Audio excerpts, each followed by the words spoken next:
good afternoon, everybody. So my name is Cassie, and you would have all received emails from me telling you today about the info session, and welcome to our joint info session today about the Earth Institute's professional learning programs for spring 2021. I'm going to give you a sort of a quick overview and introduction to the non-degree programs, which the professional learning programs fall under. And then I'm going to turn it over to the instructors who are going to be offering the workshops this spring, starting in March and late April. And so for those of you who aren't familiar with the Earth Institute, we are based at Columbia University in New York City, and the Earth Institute blends together physical and social sciences, education, and policy work and impact work to help the world or help guide the world onto a path of towards sustainability through sustainable development practices. Climate change is obviously a big focus of what we do, and many of our workshop offerings in the non-degree programs, as well as our degree programs, focus on science and sustainability. So the Institute itself is actually made up of probably more than 750 or so researchers and faculty members who work across more than 20 different research centers, and who are all engaged in interdisciplinary work around science and sustainability. An exciting update here for those who may not have heard about this yet, but we are, the Earth Institute is also working and is a part of the process to establish the Columbia Climate School, which will actually be the first school at Columbia in more than, or the first new school at Columbia in more than 25 years, and will be somewhat unconventional in our structure, and we're building on the capacity of many of the world-class research centers and programs that already exist within the Earth Institute. And we will be offering, again, new innovative education programs, both on the non-degree side, as well as our degree programs. So specifically today, the info session is going to be on professional learning. So professional learning offerings are meant for adult learners who who work in science and sustainability, or for those who are interested in either changing their careers or furthering their careers and furthering their knowledge and skills in some of the areas that our Earth Institute faculty members work in. So the non-degree programs are very different from what we typically offer in our undergraduate and graduate studies. These are very short-term and small group sessions, and they're all going to be online this spring. There is no official transcript. Participants are participants. There's no official grading. You don't become a student at Columbia University. There's no application, but it's also a fantastic opportunity and very flexible way to learn from Columbia faculty and staff who are experts in their fields and who otherwise would usually teach in our degree programs. It's also a great opportunity to network with peers and other professionals who work in similar fields. We had a great fall term with participants from all over the US, and it was great to see individuals make connections within the workshops and continue those connections outside of the workshops. So everyone who participates in one of the workshops and offerings receives a certificate of participation to document that you did in fact complete this workshop. And everything is done, like I mentioned, as in sort of small group settings, and there's a lot of great instructors lined up for this spring. So we have two offerings this spring. One is on climate foundations, and it will be co-taught by Drs. Lisa Goddard and Simon Mason, and they are going to be speaking about their workshop very shortly.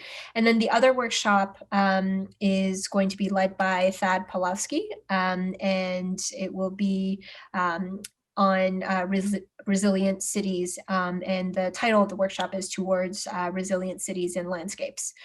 So I will be here to answer questions throughout, and Lisa and Simon are going to talk to you a little bit about their workshop first, and feel free at any time to use the Q&A box to ask any questions you might have, and we'll be sure to leave time after each of the instructors talk for additional questions. So Lisa and Simon, if you want to go ahead. Great, thanks a lot, Cassie. And thanks to everyone that joined this information session this evening. Simon and I are very excited to talk about the workshop that we'll be leading called Climate Fundamentals. But to start off, we just thought it would be a good idea to introduce ourselves a little bit, let you know who's going to be leading this course. The two of us will be at all of the workshop sessions. So just a little bit about me to begin with. I'm originally from California. I'm a Libra. I am a climate scientist. I don't just play one on TV, but seriously, the research that got me to this point was around El Nino and climate variability, climate prediction, which then extends into issues of climate change as well. And I'm really excited to be part of this workshop, in part because one of the main questions that I get from people that I talk to in everyday life is, isn't it really depressing to be a climate scientist? And actually, the work that Simon and I do is not depressing because it offers so many opportunities and solutions to manage and understand and deal with the climate that we're experiencing. So we're really seeing this workshop as an opportunity to engage with you, to talk to you about how to understand the climate system better and maybe use some of that information in your own life. So I'm going to hand it over to Simon to introduce himself. Thank you, Lisa. I'm also a climate scientist. I joined the institute in the late 1990s as a forecaster, and prior to then, I grew up in the UK, and I was inspired to become a climatologist by a very severe drought that we had. I won't tell you when it was or how old I was at the time, because you'll work out my age. But I was very intrigued by this drought and the possibility of being able to forecast it. So I started doing some forecasting in Southern Africa and then joined Colombia about 20 years ago, a little bit more. Most of my work is on forecasting the next few months, and I spend a lot of my time working with the World Meteorological Organization, helping countries around the world to make their own forecasts. I've worked quite a bit with the health community and the disasters community, especially with the Red Cross. So a lot of my work is not so much on core climate science, but on helping communities to make use of climate information. So I'll hand you back to Lisa, who will give you a brief overview of what we plan to cover in the course. Yeah, thanks, Simon. So we're breaking it down into basically 7 two-hour modules, but there will be a 1-hour session at the beginning to walk you through the course and the resources, and to potentially shape the course content a little bit and the level of it based on the audience that we have in the course. But we really want to give an understanding of the important processes behind the climate system and its variability and change. So we'll start by really talking about what is the mean climate, how do we understand the globally averaged climate that's driven by the sun, and get to the definitions that we'll be using throughout the workshop. Things like what's the difference between weather and climate? What are typical indices that people are using to monitor various aspects of variability and change? So that leads into data and tools. We'll talk about what data is widely available, how you might use that to monitor the current climate, and to potentially analyze it.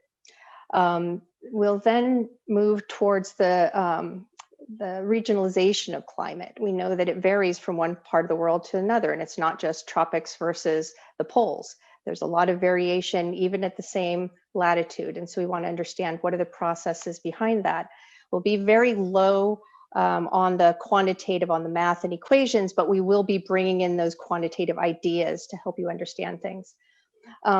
So once we've got the processes and understanding how the climate system works, we'll move into issues of variability and change. What are those dominant processes that cause the climate to vary from one year to the next? And in climate change, what are the processes that cause it to change on very long time scales, even century time scales, both the natural factors and of course the human factors that we all hear a lot about. And then finally at the end, we'll wrap it up with the types, first how they're made and the types of information that comes out to anticipate the climate of the future, whether it's the next few months, the next few years, or the next few decades. So this is broadly the content that we'll go through with a low math but high understanding level and lots of interaction. Simon, do you want to?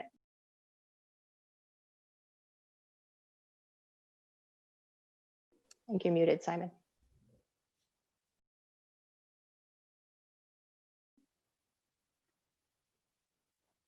Simon, can you unmute?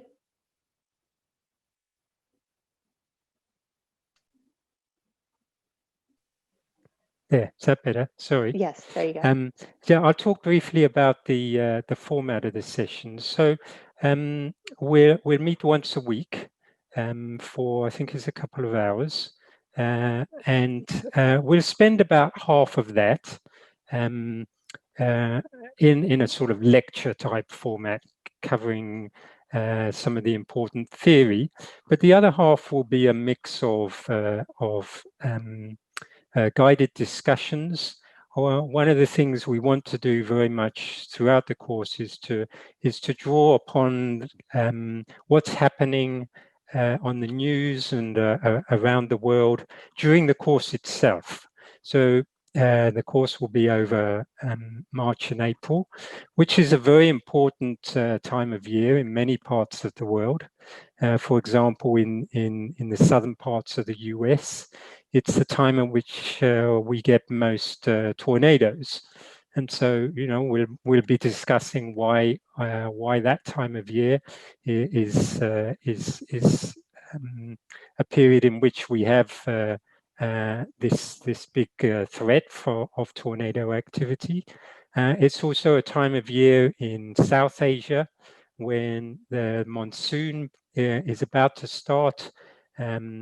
Typically in March and April, it's the time of year when we get very severe heat waves there, temperatures up even into 50 degrees C, and very severe thunderstorms. It's also a time of year where the rains are ending in parts of East Africa and Southern Africa. So we'll be keeping a close eye on the news and watching the climate evolve around the world as the season progresses. We'll have some homework assignments. We'll provide you with some readings, and we'll also get you to discuss some of the news items that appear over the week. So we spend about half of this session in this more discussion type format. Of course, we don't know exactly what's going to come up on the news, and so you know, we'll be prepared for responding to events as they occur. Lisa, do you want to add something? No, that's great. I do notice that we're about halfway through our time though, and we want to leave plenty of time for questions, although I don't see any up yet. So what is the guidance, Cassie? Should we just continue until we get some questions, or should we? Definitely continue, and then if our participants have any questions, we'll definitely keep track of them in the Q&A box. Okay, great. Okay, so then, you know, maybe we'll just give you a little just a little intro to some of these climate processes that we're talking about. If I can see, I'll share my screen.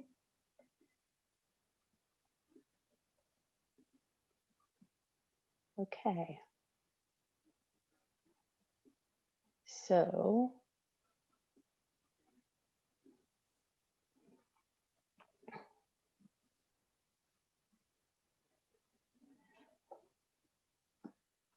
a wise man, very wise man, once said, "I hear and I forget. I see and I remember. I do and I understand." So we want to give you the opportunity to interact with the climate data itself and the materials, and that goes together with the news reports or scientific articles that are coming out of popular media, so that you actually have the opportunity not just to see and remember, but also hopefully to do and to better understand. But maybe to illustrate just quickly, we can, if I can figure this, there we go. So this is a very, very crude schematic of the climate system. And you can see that we've got sun that is driving everything that's going on in our climate system outside of our little box of Earth. And then all of these different things that are going on, some of those are just elements of Earth, the volcanoes and the trees, and others are actually processes, ocean-atmosphere interactions, air-ice interactions, etc., precipitation. So Simon had a nice way of has a nice way of connecting many of these processes to things that we experience in our everyday life. And maybe you want to share one of those, Simon. So when we introduced the climate processes, as Lisa's mentioned, we will avoid doing this in a mathematical way, and instead we will try to explain these processes in terms of experiences that you might encounter in your everyday life. And so one of the examples that we will illustrate is a complex sounding process or a feature called specific heat capacity. It's got a horrible name, but the way we like to think about this is, imagine in the summertime, if you have if you're at a swimming pool, the pool stays nice and cool. The concrete or the paving around the pool can get exceptionally hot, even too hot to stand on. And the grass around the pool itself is reasonably hot, but not as hot as the paving. And so the important principle here is that different things heat up at different rates. So water, it's very difficult to change the temperature of water. And with much of the Earth being covered by water, that makes a big contrast to the land. So the water temperature can change will change very little compared to changing temperatures on the land. And I'll let Lisa talk about why that's important and how that varies from year to year. Yeah, thanks, Simon. So the situation is that the atmosphere, the winds that we experience, those are basically driven by heating from below, like putting a pan on the stove. So the sun is heating the surface, and the surface heats the air. And if the different surfaces, the land versus the ice versus the water, are absorbing energy at different rates and warming up differently, then you basically are changing the temperature geographically. And that difference in temperature is going to affect how the air is heated, where the clouds form, and those changes will then affect ocean currents and things like that. So we can use this understanding of how the sun heats the earth to explain these processes and to start to disentangle them. And the sun may be largely constant over time, but there are a lot of things that can interfere with that. For example, if we have a volcano go off and that actually blocks the sun coming in from the earth. So there are a number of things that happen naturally and happen by man's activities that impact how the sun's energy gets to the surface, and those lead to long-term changes. We can also start to understand how variations in the components of our Earth system lead to changes in one winter being colder than the next, one winter being warmer than we've ever experienced. All of these processes come together to help us understand the climate that we're experiencing and to help us then understand the tools that we're using to better prepare for the future. So this is broadly the collection of information, although we will be breaking these things out much more specifically into particular processes, into particular phenomenon.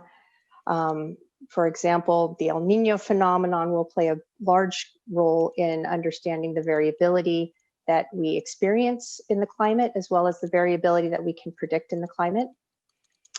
And additionally, we will be describing the limitations in the information that we have about the future and even about the present. We always assume we can turn on the Weather Channel, we know exactly what's happening, and we think everything is solved, but we don't have data everywhere. We don't have perfect models. And so what we need to do is to understand what that data and those tools can tell us and what they can't, so that we can use them in the most appropriate way. There are several examples of how this information has been used in the real world to make decisions. One of those, I'm going to hand it to Simon to explain this one. A really exciting example was carried out by the International Federation of Red Cross and Red Crescent some years ago in response to a flooding forecast in West Africa. Can you talk to that one, Simon? Yes, certainly. So we were doing some work with the International Red Cross. This was in 2007, 2008, and 2008. And what had happened in 2007 is there'd been some fairly extensive flooding in West Africa, and lots of people were affected, and it cost the Red Cross a lot of money to respond to the flooding problems, and there were many delays. Many people had to wait over a month to get any kind of relief, and so the rainfall season in West Africa is really from about July to September, June to September. And so we made a forecast of the rainfall season for 2008, and it looked as though there'd be some fairly widespread heavy rainfall. And so the Red Cross decided in advance to pre-position flood relief supplies into West Africa in advance of the rainy season. It's the first time they'd ever done anything like this. First time they'd used it's called a seasonal forecast. That's a forecast for the next few months.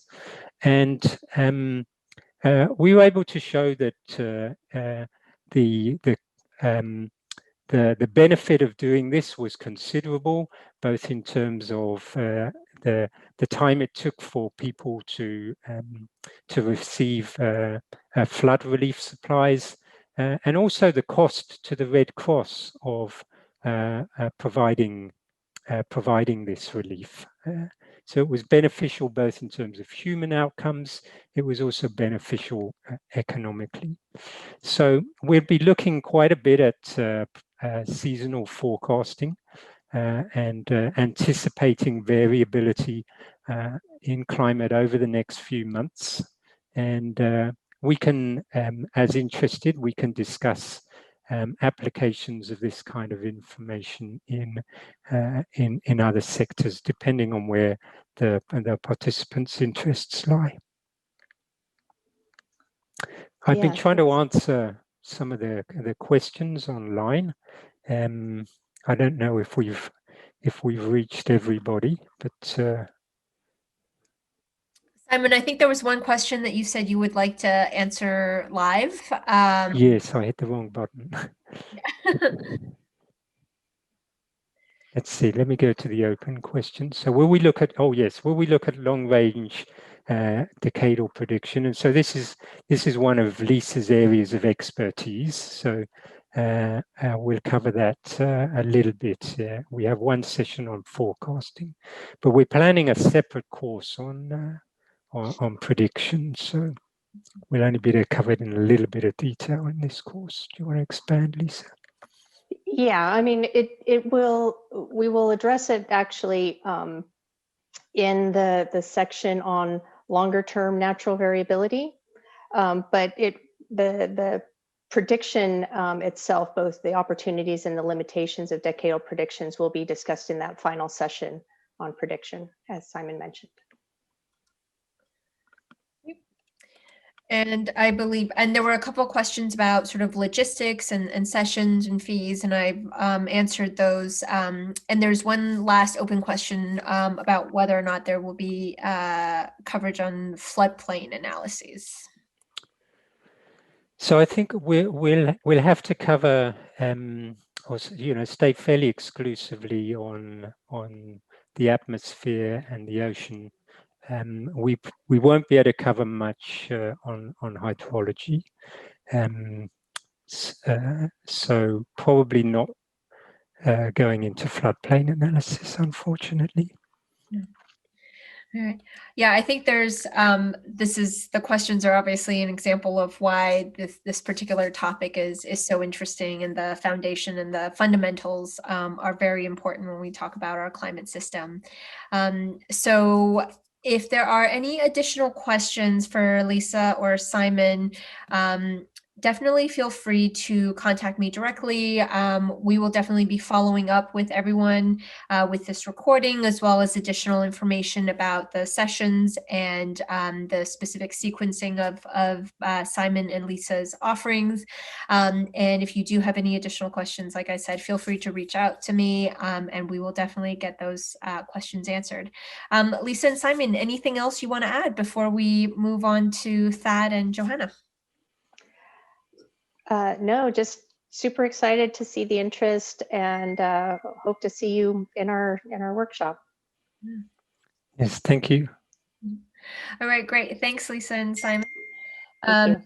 So yeah, so we'll have, so Lisa, once you stop sharing, we'll turn it over to Thad and Johanna. So Thad, if you want to start or turn on your videos, what we will do is, so this next little bit of time will be dedicated to Thad and Johanna sharing information about their upcoming workshop, which will be, it's titled Toward Resilient Cities and Landscapes. And this has a much later start date in the semester, but we wanted to make sure that you got all the information now. So we are just, there is that. Okay, great. So Thad, if you'd like to talk a little bit about your workshop for us, that'd be great. Okay, thanks for setting this up, for inviting me, and great to hear the workshop from Lisa and Simon. I wish I could take that. I feel like our workshop might be a really nice complement for anyone that wants to learn about climate science, because in some ways, what we do at the Center for Resilient Cities is try to take that knowledge and intelligence and feed it into urban policy. So I'm an architect by training, and worked in New York City government for 15 years in the Office of Emergency Management, making plans for disasters, and then in the mayor's office, recovering from Hurricane Sandy, and working throughout that time also with city planning on long-term land use and infrastructure policy.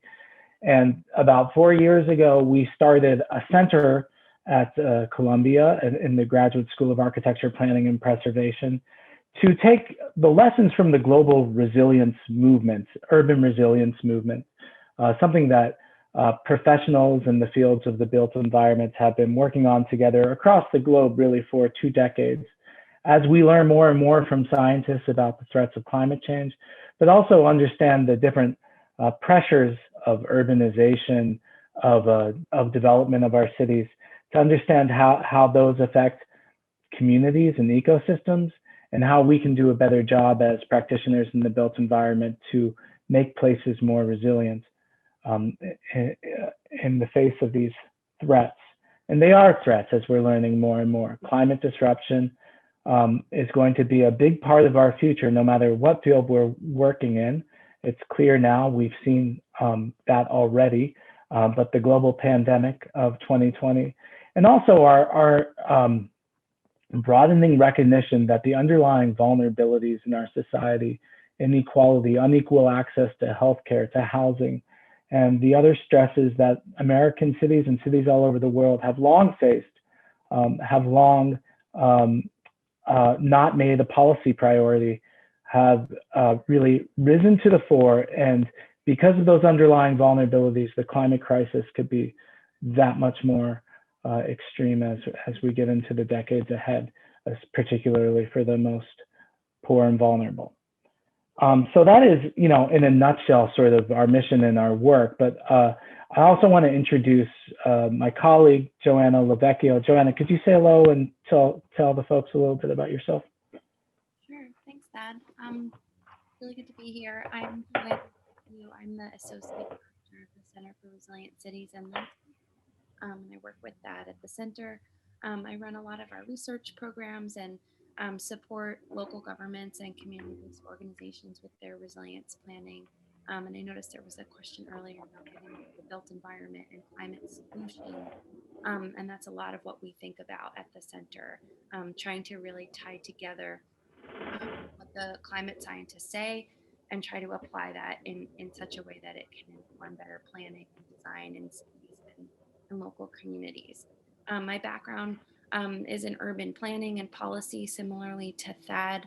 I have worked in city government here in New York, and my career started when Hurricane Sandy happened here in New York City, and very, very much through questions of climate change and resilience to major disruption into the fore of my own path. And have done a lot of work nationally and internationally with cities and states of different scales with a variety of different risks. And one thing, as Thad so eloquently spoke to, is there's a lot of differences in places and the types of risks that they face and climates that they have, and specific climate threats, for example, based on that climate, and ways in which we might project that they change. However, underlying are many, many similarities about the types of vulnerabilities that make those climate hazards so dangerous, which are social in nature, and really underscore the vulnerabilities and inequities of our society in the United States and globally. And also, we think a lot about this exchange between the pressures of urbanization on cities and communities, and how design has not only contributed to vulnerability and in many ways constructed it, but also there's a feedback loop between climate change itself and the impact that it has on cities and those communities. So excited to join this class and hear questions and work with everyone moving forward. So this professional workshop gives us an opportunity to sort of synthesize some of the lessons we've gathered operating for 4 years as the center, and then previous lessons in the urban resilience movement. And I should also mention that we'll be joined by different people throughout the course who will help us share those lessons, including our co-director in the center, Kate Orff. She's a renowned landscape architect, MacArthur genius, and she has done a lot of nature-based infrastructure. So Kate will be joining us. We'll also have some veterans of the 100 Resilient Cities Project of the Rockefeller Foundation, and other partners in different non-governmental organizations or city governments that have joined us on this learning journey about urban resilience. So now I'll just walk through, a basic construction of the course, and it's in development. So glad to hear what people are interested in and try to tailor it a little bit. We've got a lot of knowledge and experience, so we're glad to pull different things out. But this year we're all thinking about rebuilding our economy, our neighborhoods, our society, and so we really want this workshop to be an opportunity for us to share learning that we've done, and also to elevate, to participate in a collaborative learning process where people who sign up for this workshop, we want to work with you to take your ideas about what would make your community more resilient and help you develop them further, and maybe even align you with global and partners in both in academia, NGOs, and other sectors. So that's the kind of work we do. So let me just share screen for a minute, and I'll show you the website that Cassie started for us to start to carry some of this course information forward. So 5 sessions, 5 Wednesday nights, starting April 28th. Each session is 3 hours. Each session will consist of short lectures, really that are thematic, delivered by myself and colleagues, and that draw on our case studies of work in the center, or work that we've been closely following at the Center for Resilient Cities and Landscapes. So the first session, and the other part of each session will be exercises. We run workshops as a central part of our work. Workshops are how a lot of work gets done, how we co-create strategies for climate change adaptation or resilience, or other policy mechanisms have to be co-created, have to build consensus. So we have a number of tools for workshopping. And I would say that is one of the central learning objectives of this course, will be to learn our tools of workshopping, and to develop, as Confucius said, to learn by doing, and so to really make it a lasting skill, both in how to deliver a workshop, how to design a workshop, but also how to facilitate a workshop. So we'll be sharing exercises and workshopping through each of these sessions. So the first session will be about understanding, to put it very simply, understanding the past, how the way that the built environment has been shaped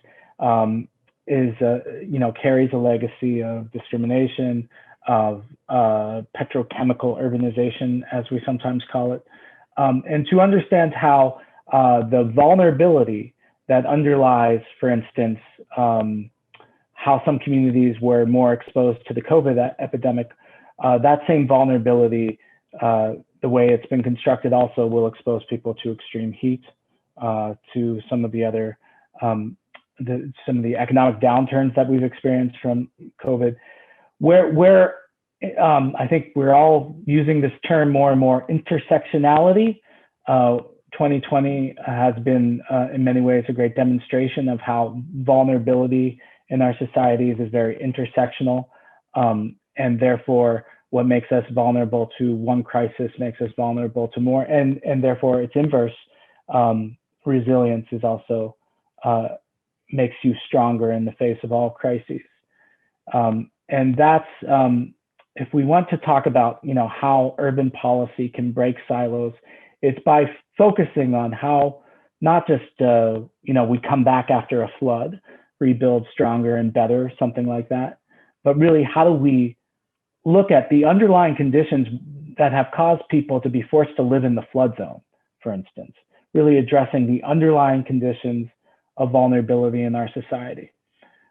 So these are some maps that our colleague, we do a lot of geospatial mapping, but we'll focus on 2 examples for this, both in New York City and then on the other side of the world in Tel Aviv. And we'll do exercises where we start to map how our own places, the places that matter to us, whether our home communities or places where we're working, demonstrate these vulnerabilities. We'll use some exercises to look at the shocks and stresses that these places are exposed to. We'll also look at, and we'll build interactive timelines of these places together.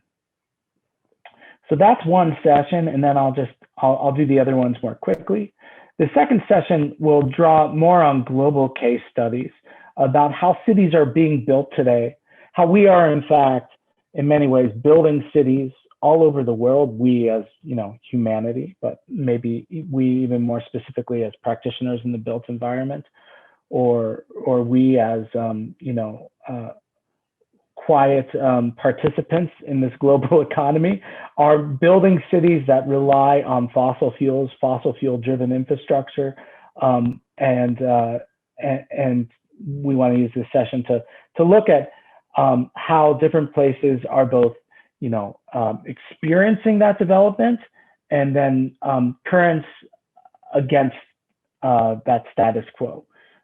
So we've been running this water urbanism studio in the Graduate School of Architecture, Planning and Preservation for many years, and we have some global examples drawn from that. We'll bring in landscape architects and activists and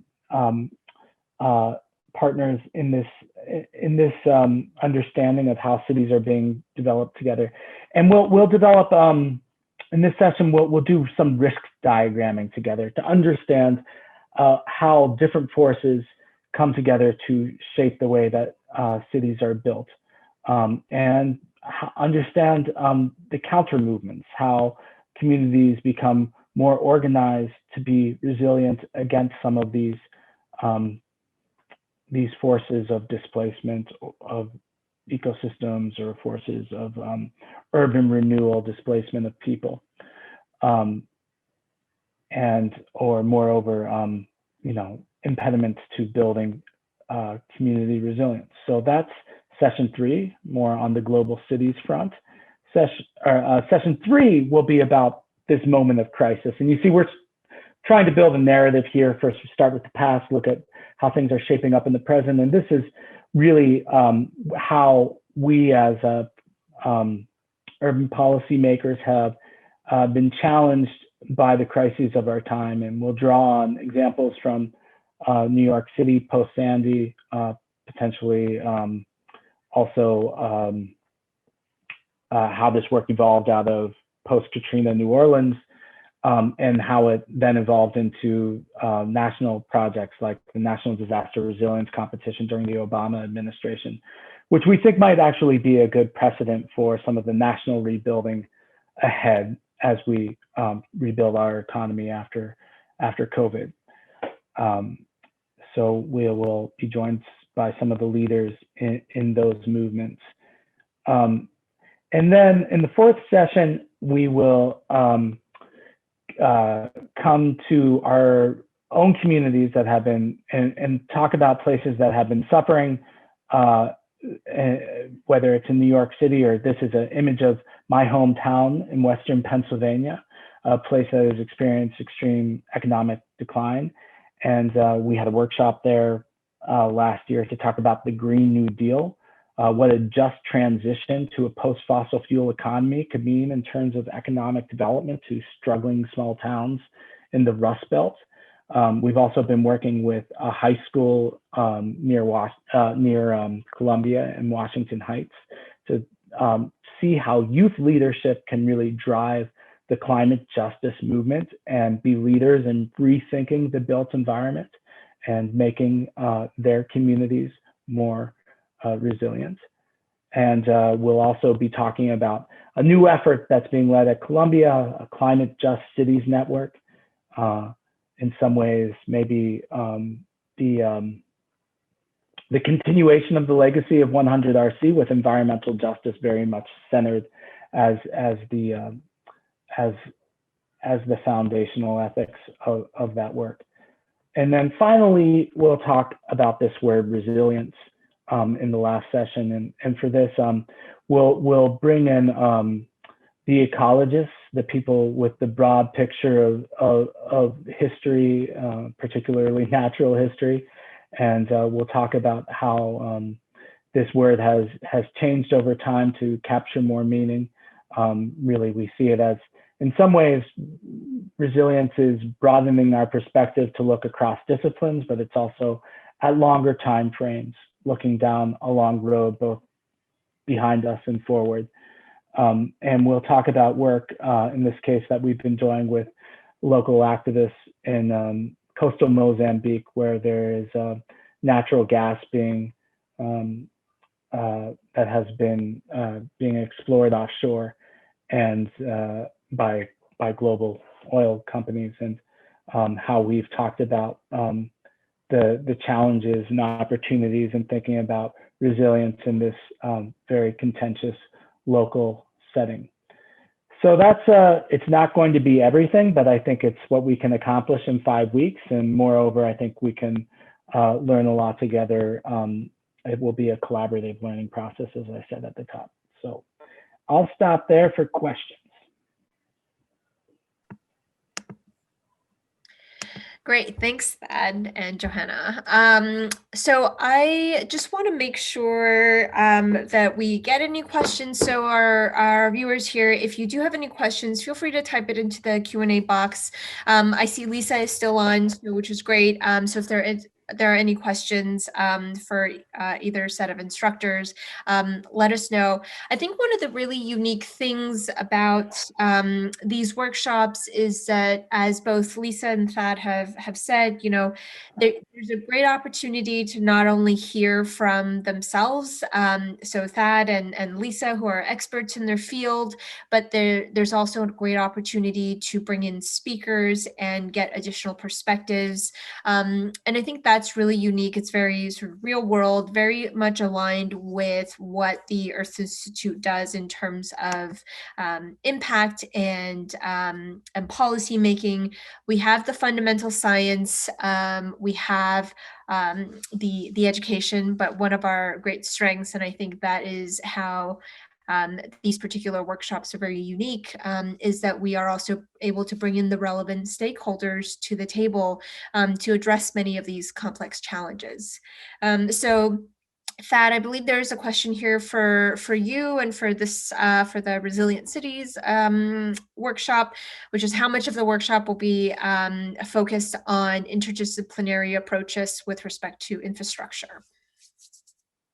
If either you or Joanna want to tackle that. Yeah, I think that will be a central theme, interdisciplinary. I mean, and in fact, I'll even say that was sort of the impetus for wanting to start this center at Columbia, is that we realized that an interdisciplinary approach, a quote unquote resilience approach, was not being applied to most infrastructure that's being built today, and there was a huge need, particularly what we sometimes you know, I'm a designer and we're planners and designers, and we often think about moving that. Design sometimes facilitates and planning facilitates this interdisciplinary conversation. So one of our kind of key objectives has been to move that conversation upward in the pipeline of infrastructure delivery. And we're, you know, we've worked with the global development banks and running workshops around the world. Joanna did that work even before joining the center. We continue to do that work, and that will be part of this workshop implicitly in the background, but I think in sessions 3 and 4 in particular, I think 3 we'll talk about how we've tried to do it in US policy. And then in 4, when we start to talk about the Green New Deal, I think we'll have an opportunity to co-imagine together new delivery of infrastructure that would be by nature more interdisciplinary and more focused on community benefit rather than so much of our infrastructure, which is fixing potholes and keeping bridges from falling down, or whatever the infrastructure bill that might get through joint Congress now. But Joanna, do you want to elaborate on that? Sure, I think that was well said. I think another thing that I imagine this question will be very cross-cutting in all the sessions of this, and like Thad said, it's a really big focus of the work that we do. And right, even just defining what we mean by resilience infrastructure is a constantly evolving discourse in this field that we can talk about and inquire and interrogate and criticize, even, and think through like what really is the difference between like infrastructure as we've known it in the 20th century, resilience as this working definition. What does that mean for infrastructure and what gets built? And a lot of ways, right? Like we've even seen, just to share some lessons from all this work we've done, we've a lot of times seen, projects or infrastructure that are really labeled in their headline resiliency project, right? Like you see an RFP come out or you see a statement from a local government or whoever, and really it's this declaration of resilience. So like what does that actually mean, and what how do we evaluate the success of those projects, and ways in which they can be more robust and center more the most vulnerable, because in many cases they don't when you dig a little bit deeper. And this question of climate, right, we talk a lot about like climate adapted infrastructure. Like what does that mean? And what does it mean? So if we have one conception of, we have a flooding problem, and our tool set might tell us like, okay, keep the water out, and build a wall. Like what do we know better now about those types of approaches, and how do we think about processes of evaluating risk, of valuing who is most at risk and what systems are most at risk, and so that it can inform a better design outcome for people. And then there's a question in the chat also about financing of resilience projects. And yeah, that will definitely be discussed in each of the case studies. We'll pay a lot of attention to how they got done, both in terms of how they were financed and made it through the the pipeline. But we also, I'm not sure which session yet, but we have exercises that we can develop for our own in-class projects to talk about different ways to fund and finance projects. And oftentimes this involves looking at, as Joanna was just saying, like the multiple benefits, and that sort of aligns you to potentially different sources of funding. And that's a pretty standard service that we provide in most of our workshops, is talking through creative ways to finance projects. Yeah, and I think it's session 3, where we talk about resilience, like project design and government. We draw on some of the experts from 100RC and other lessons from programs like the National Disaster Resilience Competition that Thad was mentioning. So it's like works kind of both ways, which we can talk about, like how do you get a project funded when there's an idea, but then also the sort of inverse of that, in the sense that like a lot of how projects get done is already predetermined by how money is designed to flow. So when we think about transitioning into the Biden administration, like what does it mean when the government sets a new standard for what is good or what is resilient infrastructure? What does it mean to have a resilient recovery? A lot of that works its way into the criteria that funders use to evaluate at an institutional level what money gets spent and how. So that's another thing that we can kind of talk about as a systemic influencer in this space. Great, thank you both. So in trying to keep this to the hour, I want to respect everyone's time here. If you do have any last minute questions about either of the workshops or about anything about the non-degree programs, let us know in the Q&A box. I think it's really great that, for both of these offerings, you will walk away with tools and strategies and knowledge in content, and you'll also be able to apply that knowledge regardless of sort of where where you might work, what organization you might sort of work with. And if you do have any additional questions for either of the presenters, definitely let us know. And as you heard, this is actually the first time both workshops are being offered. So there is an opportunity to also weigh in on the topics and, let us know what you are interested in. There are sort of fundamental things that we would love to share with you based on the research and expertise of our faculty and staff. But it would also be great knowing what is it that you really need in your jobs, and what is it that you are going to find most beneficial. And we, because of the flexibility of the nature of the non-degree programs, we are flexible with content, we are flexible with the sort of timing. All of these are being offered sort of post work, and these are great opportunities, short 15-hour sessions. So all the workshops are 15 hours for you to really gain both the content expertise as well as tools and strategies, and also meet individuals and network with other professionals. So I do see there's one more question. I think this is probably about for Joanna and Thad, and if you might cover these particular topics or policies in any of the sessions that in your particular workshop. I think I will definitely talk about zoning as an important tool for land use policy and other kinds of regulatory tools. I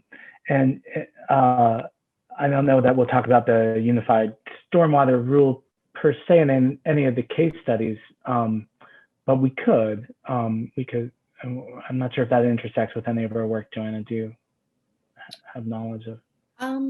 Not that particular technical set of rules, but we can certainly talk about like cases like that. For example, in Norfolk, Virginia, or Washington, D.C., or even New York, where they use the tools of zoning and building code and stormwater rules to either capture credits that can be used to finance projects or influence development towards resilience goals, which is certainly something we can talk about. All right, great. So I think those are all of our questions, and we can wrap up the info session. So this was recorded, and as I said, we'll be following up with everyone who's attended. If you have any additional questions, feel free to let us know. The email for the non-degree programs is learn@ei.columbia.edu, and we'll be following up with additional information about the workshops, the instructors, and the recording when it's available. And thank you to our instructors for taking the time to do the info session and to share with us what exciting content you have planned for us this semester. So thank you, everybody. And with that, we'll say a good night and hope you enjoy the rest of your afternoon and your evening. And thanks once again for joining us. All right. Bye, everybody.